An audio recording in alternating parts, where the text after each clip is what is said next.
আপনারা ইতিমধ্যে দেখেছেন আমরা বেশ কয়েকটি বিলুপ্ত প্রজাতির মাছ যে ফিরিয়ে আনছি, তার দায়িত্বে আজকে আমরা ট্যাংরার মধ্যে থেকে হারিয়ে যাওয়া সোনালী ট্যাংরাটা আবার পুকুরে ফিরিয়ে আনছি এবং এটাকে বাণিজ্যিক চাষ করার জন্য চেষ্টা করতেছি। যদি এটা টাইল পর্যায়ে আছে, এটা আউটপুট পেতে আমাদের পুরো একটা বোঝাপড়া করতে হবে। এই যে ট্যাংরাটি দেখতেছেন, এটি সোনালী ট্যাংরা। সাধারণ ট্যাংরার তুলনায় এই ট্যাংরা মাছগুলো দেখতে খুবই সুন্দর হয়। দেখতে অ্যাকোরিয়াম মাছ মনে হলে এটি ট্যাংরা এবং এটি স্বাস্থ্যযোগ্য। বাংলাদেশে একসময় খাল বিলে প্রচুর পাওয়া যেত, তবে বর্তমানে এটা একেবারে বিলুপ্ত প্রজাতির পায়। এই মাছটা সাধারণ ট্যাংরার তুলনায় স্বাদে খুবই চমৎকার স্বাদ এবং আমরা বলতে গেলে যে সাধারণ ট্যাংরার তুলনায় 3 গুণ বেশি স্বাদ।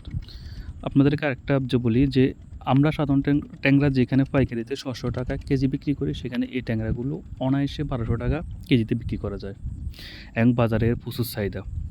ঠিক আছে, এই ধরনের অনেকগুলো ট্যাংরা আছে। সেই ট্যাংরাগুলোকে আমরা ব্রিডিং করে সেগুলো থেকে আমরা এই ধরনের সোনালী ট্যাংরাগুলো বাণিজ্যিক চাষে নিয়ে আসতেছি। সাধারণ ট্যাংরাগুলো বাদ দিয়ে আমরা এই ধরনের সোনালী ট্যাংরা যেগুলো বিযুক্ত পদ্ধতি এবং স্বাদে অনন্য এবং স্বাদ গুণের যে সাধারণ ট্যাংরা তুলনায় দ্বিগুণ, সেই মাছগুলোকে আমরা বিরিয়ানি থেকে এই ট্যাংরার মধ্যে যে ডিমগুলো আছে সেগুলোকে আমরা ব্রিডিং করাবো এবং ট্যাংরাকে ব্রিডিং করিয়ে ঠিক এই ধরনের সোনালী ট্যাংরা আমরা তৈরি করব।